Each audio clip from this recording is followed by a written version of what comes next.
Bonjour cher Marcassin, bienvenue sur la deuxième partie de Pourquoi les Ardennes.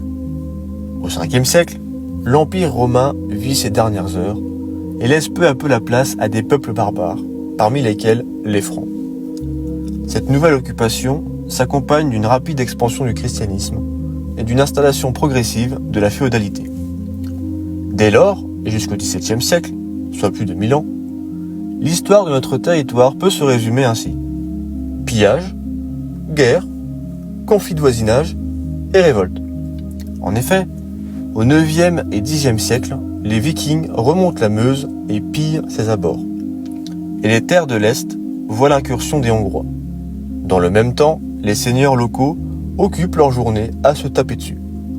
Cela constitue d'ailleurs leur activité principale durant de nombreux siècles. Cependant, certains grands émergent de ces temps troublés. Citons le comté de Rethel, qui s'étend par exemple aux environs de Rocroi, Mézières, Donchery et Rethel.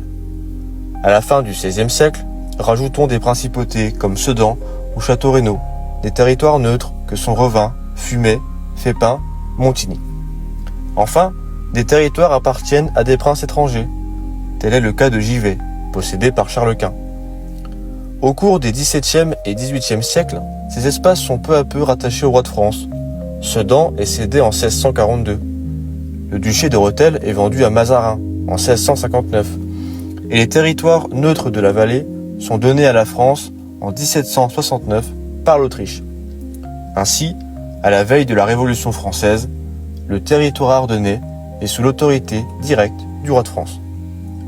On se retrouve désormais dans la troisième partie pour connaître la fin de cette histoire. Ardennes tient ferme.